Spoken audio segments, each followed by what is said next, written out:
Hello, welcome to Bluejay Chat. I'm your host, Nathan Meyer. Virtually alongside me, as always, Dr. John Sample. And John, we've got a brand new guest to Bluejay Chat. We do have a brand new guest. Ryan Martinovich joins us as the principal of Prairie River Middle School. So we're glad to have Ryan here with us today. Ryan, thanks for Thank you. joining us. Absolutely. All right, so John, as always, recognition after a board meeting, and obviously we had two board meetings this week. We could touch a little bit on the first board meeting, but last night's board meeting, we obviously recognized a lot of people. We did. We recognized Nikki Taves. She was selected by the Wisconsin Head Start Association staff affiliate and approved by the board of directors to receive a 2020 staff affiliate scholarship in recognition for her contributions to the MAPS Head Start program. And so we're very proud of the work that everybody at Head Start does. And Nikki Taves, certainly with her recognition, that's an excellent honor. And then also we recognized all 9 members of our school board. Kendra Osnes is our newest member of the school board. So last night was her second meeting. She was able to attend the annual meeting on Monday. And last night was her first official monthly board meeting. And so we recognized all of the hard work and the hours that our 9 school board members put in. This year's theme is strong boards, strong schools, and strong communities. And we certainly do have a very strong board, and we appreciate their service. And then we rolled into the student updates from Levi Black and Amelia Scoveria. They both are happy to be back in school. They represent the student body, of course, at our board meeting. They know that things are different, but they're happy to be back face to face, and they're happy that athletics is continuing, even though everything has been totally revised. It looks very different this year, but they're just very happy to be back. That was the general theme from our students last night. Yeah, and obviously that being back in the school buildings makes a huge difference, especially with the times that we're going into, and we'll get into that a little bit. And actually, we could start kind of getting into that right now with Ryan. Ryan, you obviously are in charge of the middle school building, and you take care of everything that goes on in there. How is the feeling in there so far, teachers, students? I would say that we've had a positive start to the school year, just in the sense that we were able to start in the format that we have. It's certainly not the norm, if you will, with a beginning of a school year because of the format. When I say format, we restructured our each grade level into cohorts or smaller groups of teams.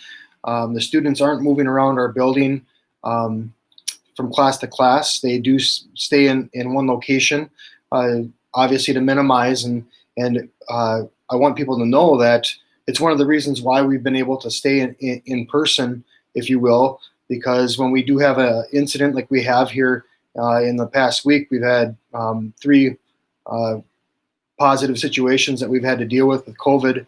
And each one of those situations hasn't, if you will, taken a lot of students out of the building and or staff. In one case, a little bit more than others, but we've been able to manage or mitigate, if you will, the impact of that by our format and the structure that we have our teachers in. I will say that the teachers are certainly at a high stress because they're trying to manage both a live virtual stream feed at our secondary levels, in particular middle school and high school. Teaching staff is, in essence, like teaching to 2 classes, the group of kids that are at home and the kids that are in person. And that has presented and is continuing to present some, I don't want to classify it as necessarily problems. It's just new for the staff, and it's about figuring out the best way to handle that situation as we move forward. So we're always looking at refining and improving our processes. We did restructure a little bit one of the grade levels to help us. So we're even going further into the limiting the exposure for our staff. They're not traveling to classrooms to teach. They are doing it over a live virtual feed. in the school. So in that sense, things are different, but things are going well. If that makes sense. It's hard to describe that. It's new for everybody, and I think our theme this year has been flexibility, and we've been becoming problem solvers on a daily basis. So I do have hurdles in the sense of trying to cover classes when we have impacts with quarantine. I want to make a note too, just so that it's clear that, and this is just a point, but being identified for quarantine is not necessarily a diagnosis. It is a preventative measure, and I can't emphasize that enough for our parents and families. They see the number of kids, like we were mentioning before we came on here live, that kids go home and they say, "Hey, mom, dad, we have 10 kids out of a classroom," and it doesn't mean that there's 10 positive cases. It means really that there were kids that were identified for possible exposure, and the quarantining process, and that's how it's designed, is to prevent the spread of it from getting to other kids. And so far, that process has, if you will, worked. I'm confident in what we're doing right now. We'll see how as time goes on, because the thing that's going to be the issue is going to be the staffing and having enough staff and adults to man classes and be able to teach kids. So that's going to be the determining factor on whether or not we're able to continue in the processes that we have in place right now. So. Yeah, and obviously this is a tough situation for everyone. We're all learning on the fly, John. This will never be something where we could look back at history and try to, say, "Oh, that's how we got to handle this." Sure. A lot of it is going to be hindsight. We know much more about, if we have to shut down, we know much more about how we're going to handle virtual instruction in the future if we have to than we did last spring. And so a lot of our knowledge is on the fly. It's dealing with reactionary issues, and our hindsight is looking back, and we may even someday chuckle about this, the way we approached it, because we're starting to utilize our technology much more effectively. And so it really is, Ryan said it best, we all have to be extremely flexible. Yeah, and so I know there's a few other things going on around the school district, John, that aren't as COVID related, I should say. I'm sure COVID impacts them a little bit. You want to catch us up on some of those things?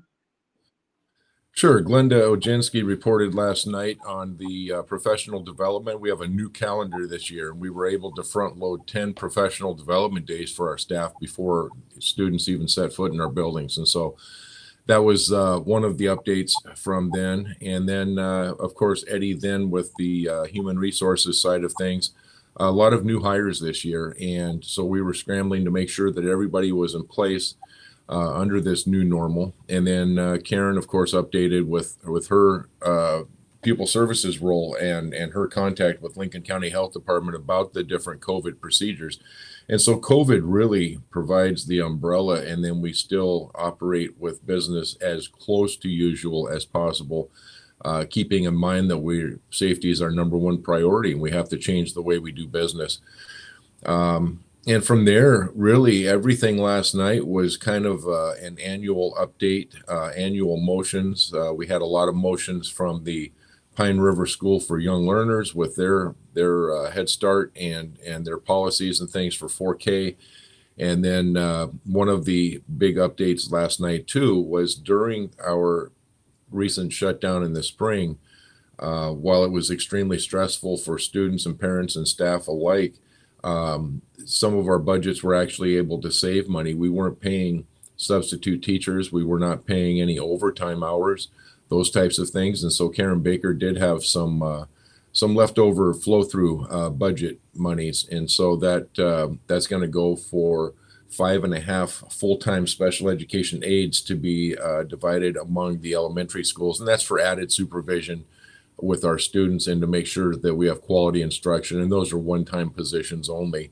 But I think probably, I know the biggest topic last night was the reconsolidation of our in-town elementary schools. And so essentially what the board did last night was make a motion on a discussion that's been taking place for many months. And that is to, in order to be fiscally responsible in a declining enrollment district, to close Jefferson and reconfigure Washington and Kate Goodrich as elementary buildings. And that also involves the middle school. So we're going to take a real hard look at which facility is best for which grades, K through 4, between Washington and Kate Goodrich, and make the best decision that we can there for which grades will be attending those buildings. And then that's also impacting Ryan's building by moving the 5th grade up to the middle school, and then the high school will remain as a 9-12 building. So the last question that I ever want to have a difficult time answering with our community is, okay, you're going to referendum again. What did you do in the last 4 years with our taxpayer dollars to be responsible? And unfortunately, this is one of the moves that we have to make in a declining enrollment district. I think a real fallacy is that we make money when we sell that building. And that's just absolutely incorrect. Buildings go for pennies on the dollars. Where we actually have our savings is any future liabilities associated with a building that may be closed, such as the upkeep, the furnace, the HVAC, the custodial cleaning and maintenance of that building. And then it's also over 70% of our overall budget in the general fund is for staff. And so it's administrative reduction, it's staff reduction, and it's consolidating students to a point where some of those positions are not needed. And that's where the savings comes up. So that was the most difficult, I think, motion that the board had to make. Nobody likes to make a decision to close a building, but we need to be responsible to our taxpayers and do everything we possibly can to live within our means. Right, and obviously this is going to affect everyone. And like Dr. Sample said, Ryan, this is going to affect your building in upcoming school years. How do you see that playing out in a post-COVID type world? How do you see that playing out with 5th graders in your building as well as the 6th, 7th, and 8th graders? Well, Nathan, this discussion has been one that we've been having for the last, I want to say it's almost 9 years about, we were asked, it was almost 9 years ago to actually look at what would that look like in our building. So we have had the discussions in the past regarding this about bringing the 5th grade to the middle school. Like Dr. Sample said, a lot of it has to do with the financial side of it and making things more streamlined, especially with the human resources side of things.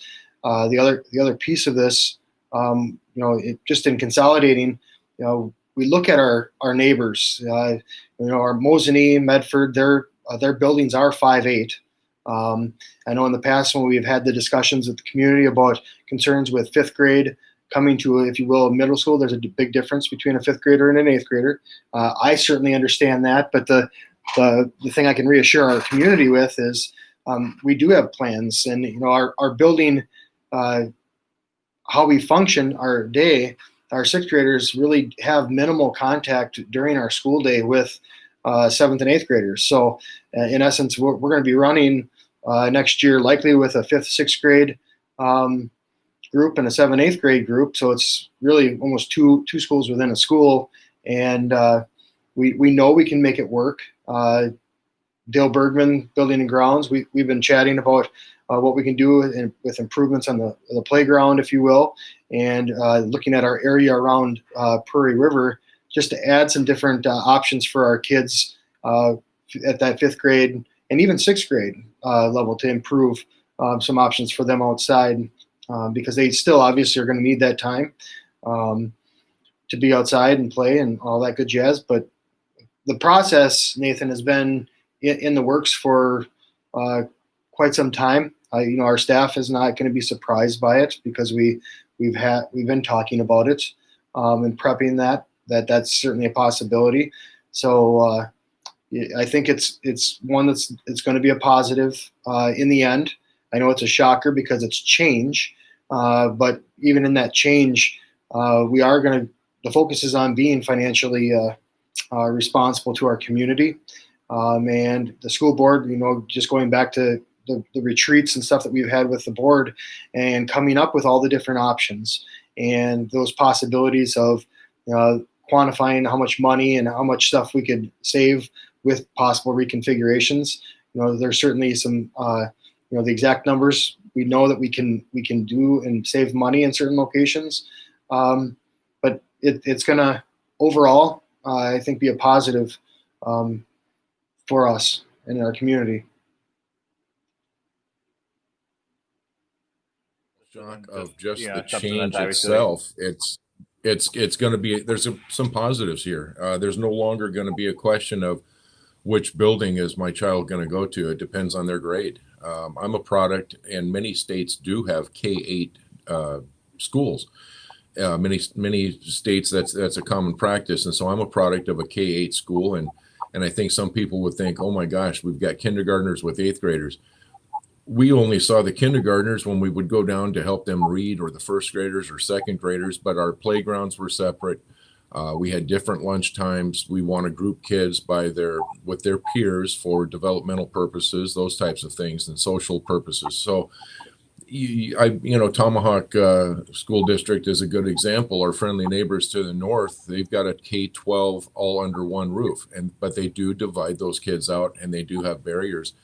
And so that's pretty much what Ryan is going to be doing too. So I think after the initial shock of change wears off, people will start seeing the positives and start understanding that we can target instruction, we can target professional development a little bit better with our configurations. And there's a lot of positives that will come out of this, but it's going to be an initial shock at first. But it's something we absolutely have to do because of our funding.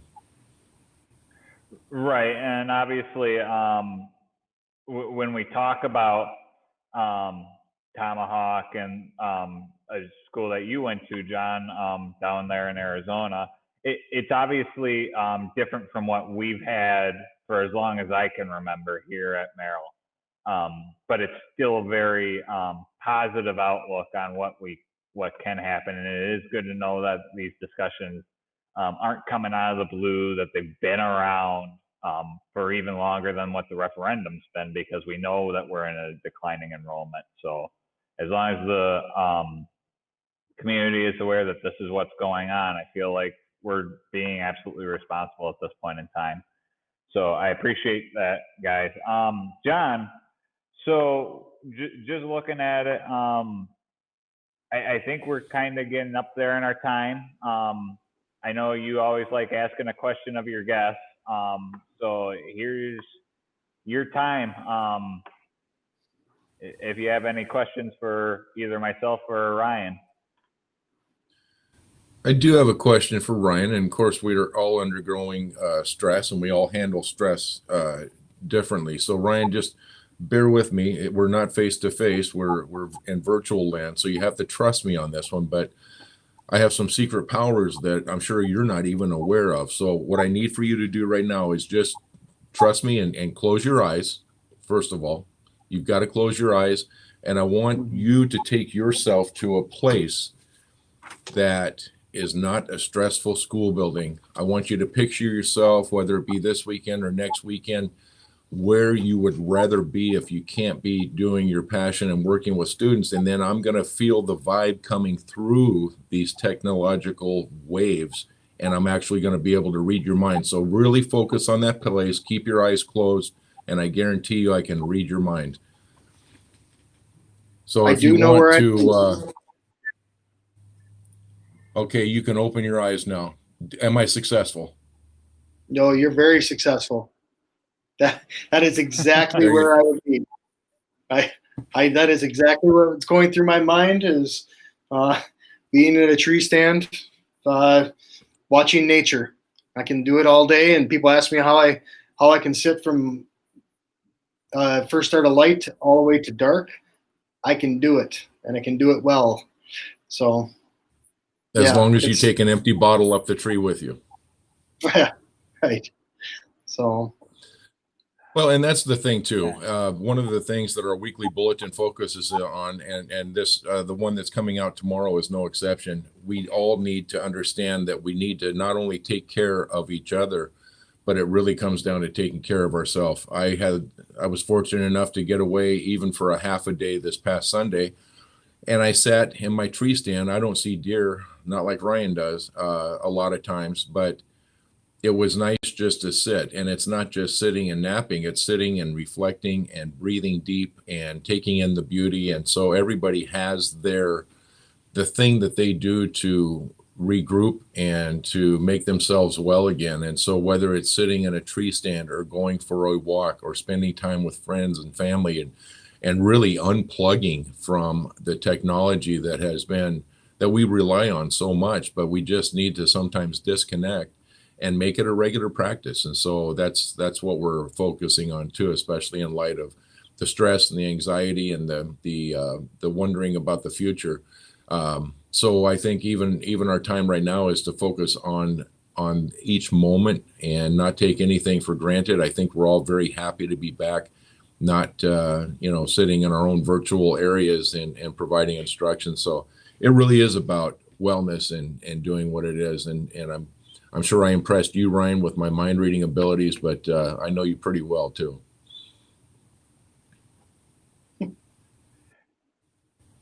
Yeah, and obviously, John, you hit it right on the nail. Looking at these screens all day, I'm sure Ryan, you can attest to it for the teachers at the middle school. Looking at these screens, doing all this virtual learning and instruction, it takes a toll on everybody, and it's just one of those where sometimes you just got to unplug the phone, the TV, the computer, whatever it is, and just go out there and just sit around for a while. I know I do that at home myself. Either I'll, just sit on my porch and watch the world go by, or I'll go out to my stepdad's farm and just sit in the hay barn and watch, the fields and all the farm animals just do whatever they're doing, because it's just unplugging. It's just letting yourself relax. Yeah. It's great that you mentioned that too, Nathan. On my drive to work, sometimes I take the scenery on my drive for granted. But of course, now with the fall colors popping, I actually I left early enough and took my time kind of getting to work. And it's the same drive I make every single day, but I stopped and took a picture of an elk that was beating up a tree, raking it with its antlers at the elk farm. I took a couple of pictures, some bison in a field, the Texas Longhorns that were in the field, and it just it's not taking for granted those things that are very simple and that we see daily. So just unplugging, unwinding, and making sure we're ready for our students. Yeah, and Ryan, I don't know what you see out in your forest at all, but I'm sure you see quite a few squirrels and birds other than the deer that John says that you tend to get a lot. Yeah, it is a calming thing. Enjoying the outdoors. That's part of being why we live in Merrill, and we're very fortunate to have what we have where we live. And I want to end somewhere in recognizing just our families too, because I had asked them for a lot of understanding because of the unknown, and we don't have all the answers, but our parents have really been good with reacting to, and not reacting in a positive way, if you will, versus having a negative reaction to things, because it is unknown. There is no playbook for the situation, COVID, and what we're dealing with right now in schools. What we are doing, though, is being very much student focused and trying to do our best for our kids, our staff, the mental well-being. John touched on it a little bit about our staff enjoys seeing kids, even though we're in a format that we're in right now, and we don't get to see the number of kids that we normally see on a daily basis at a middle school, if you will. But just having that connection with kids, them being here, I think is very important for their mental well-being and for the staff's well-being. It's good to have social interactions that are outside of your family. It's healthy. and even troubleshooting these trying times is important. And it's hard to stay positive, but that's a constant reminder about picking each other up versus thinking they're doing this alone, because we're not doing it alone. We're doing it with each other. So I appreciate you guys having me on today. This is something new. I haven't done a Bluejay chat at all, so I appreciate the invite, and I do appreciate the discussion. Right. And I do have one other question for you, Ryan, before we really get out of here. And obviously, if you don't have the answer, you don't have the answer. That's absolutely all right. Normally, we obviously have sports and concerts and all that. And obviously, middle school sports have been canceled this year. Just flat out it felt that it wasn't safe. And obviously, that's understandable. But the concerts for choir and band tend to be mandatory for those classes in order to get points. Do you have any plans at all that you can tell the public or the parents of what's going on with those at all? So our format for applied academics is quite different, and the reason why we're structured the way we are, the goal is to stay in person. That's number one. Student staff safety is number one, obviously, but we want to stay in person as well. And in order to do that, it comes down to staffing and making sure we have enough adults in the classrooms to function, if you will. Our applied academic staff has been teaching and remaining in the virtual world. I have them spread out in the building, across the building. So they are also teaching all the subject areas, including their own, and supporting in those cohorts the best they can. We've been talking about preliminary with how do we get our band lessons going and band classes in that normal structure, if you will. The discussions are happening. We do have some preliminary plans about starting those things in cohorts here in the near future. As far as the concerts go, right now, we have talked about the virtual format and what are some possibilities. We have not set in stone anything that would be lock us in, if you will, to that. Our teachers are doing some alternative type stuff, in particular with our 6th grade with music.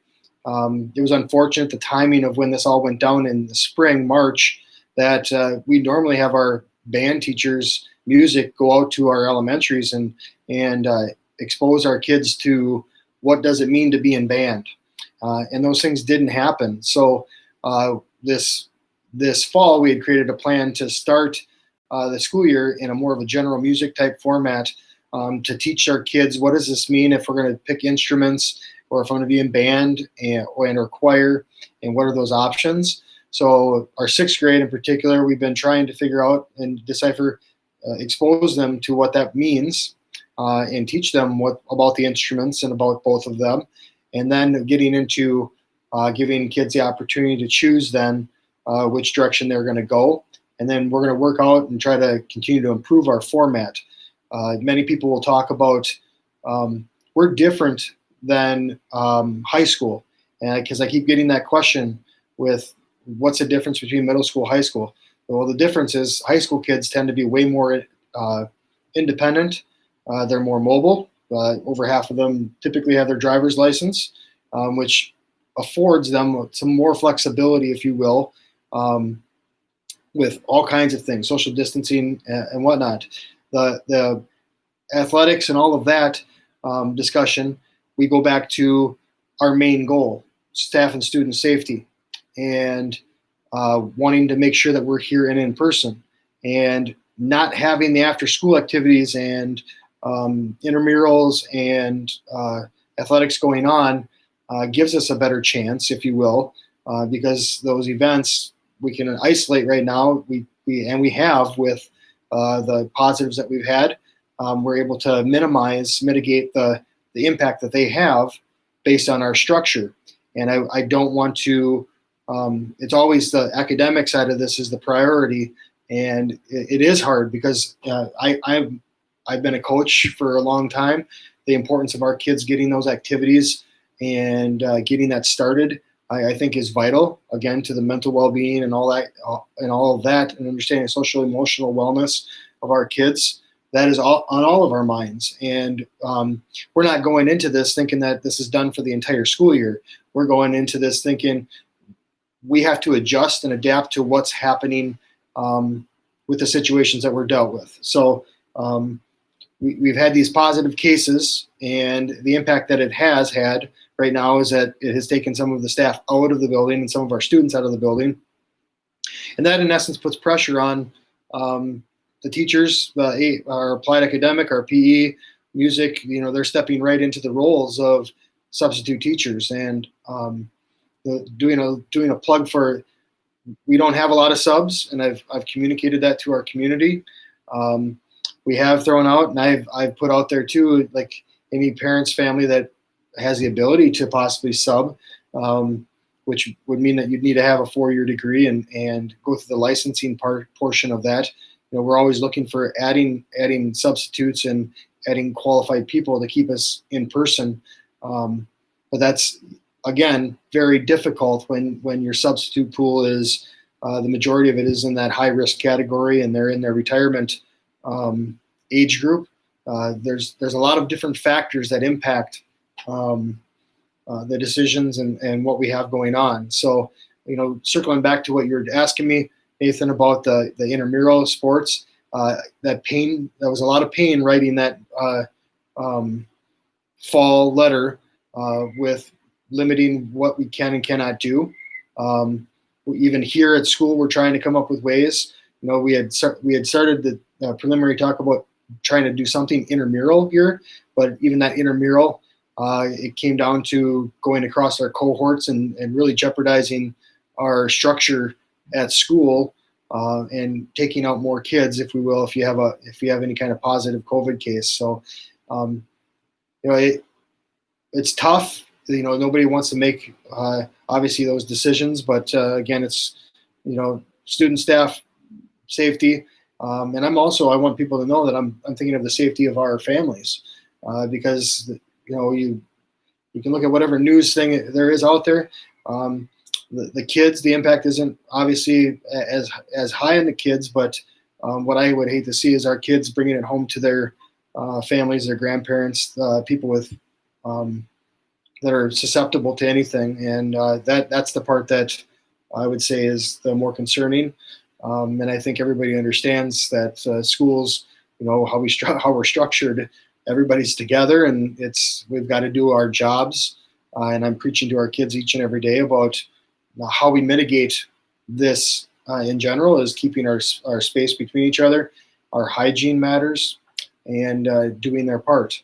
Our masks, our kids with masks. I'm in my office right now, and I've been wearing a mask every day, all day. Our kids have been doing an awesome job with that as well, to the best of their abilities. And it's just a constant reminder. Nobody wants to do this. Nobody likes this, but I keep reminding them, why we're doing it, and it's to stay here and in person, and it gives us a good chance and better chance to do that. So that's the reason why. And I've been having those discussions with parents as they contact me. We're trying to be as transparent as we can with the classes. I don't have an exact answer for what the concerts will look like. They're going to be way different. Some of them will be postponed. Most of them will be done in some kind of a virtual format with that. And there's some creative things that we're seeing online about how to even do some kind of a virtual concert. So our kids are resilient. That's one thing we've learned out of this process, and they're doing some good things, and you see some surprise creative work that kids have with technology. So it's hard to talk. I could talk probably for an hour on that alone, but yeah. Yeah, and obviously, thank you, Ryan, for the answer. I was accepting any answer at this point in time, even if you didn't have an answer, because at this point in time, like we've said, we don't know, we don't have a historical, precedence on what to do with this. So, and Ryan, I want to thank you too for joining Bluejay Chat today. It's been great to have you on. And John, we're going to talk about one last little thing for our viewers here. We actually did something that we haven't done in our 3 years. We actually have a full schedule lined up all the way through till July, don't we? We do. We've got our guests already planned out. And so, whatever's happening during that time, they'll be prepared for. I think it's going to make for a much better show and everybody understands the expectations. One thing I did want to close with, too, to close on a very positive note, we had 3 donations last night that the board recognized. The first donation was by the Merrill Wrestling Booster Club. They donated $10,900 for materials and labor in order to install a judo floor in the wrestling room. And so that's much needed and greatly appreciated. Our friends of the school forest donated they donated $4,204 for a handicap accessible pier for the pond out there, as well as 12 benches at the school forest. Very appreciative of that. And then finally, and certainly last but not least, the Bierman Family Foundation, they donated $125,000 for a scoreboard at the high school. The community continues to step up while we're dealing with COVID and keeping everybody as safe as possible. Our community continues to support our district, and we're very, very thankful for that. Absolutely. And obviously, some other news coming through if parents have not heard yet, but the football game for Friday is on. I know football players have probably handed out their 2 tickets that they're allowed per game, and we will have that game. I believe John Miller had sent out, or is going to be sending out the link once those cameras and stuff are installed through NFHS, I believe, John. I believe so. And so that it's the hottest ticket in town. It's tough to get for obvious reasons. We have to limit the capacity, but I'll be watching it virtually. And I'll be there working the game myself. And John, we will try to get a recording together so that you and I can call the game post game, basically. So we'll still have some fun with that. So next month we got Glenda Ojensky on. Give us a little update on Glenda, John, real quick. What is her job here within MAPS? She's the director of curriculum and instruction, and we'll be talking to her about probably some benchmark assessments with FastBridge, professional development. She'll get us caught up to speed on what's going on with our staff professional development as well as our student achievement. As you know, we're all working very hard to get the students to where they would be if we did not have to shut down last spring. So I'm sure she'll have plenty to say on that topic. Absolutely. And obviously there's a lot of stuff that's going to happen in between now and then. And obviously everyone's going to be keeping their ear to the ground to try to figure out what's going on at a moment's notice. So that's right. I believe we're ready to wrap up, gentlemen. Sounds great. All right. Thank you, Nathan. Again, Ryan. Yep. Once again, my name is Nathan Meyer, alongside Dr. John Sample with Ryan Martinovich. Thank you for joining Bluejay Chat. We'll see you next month.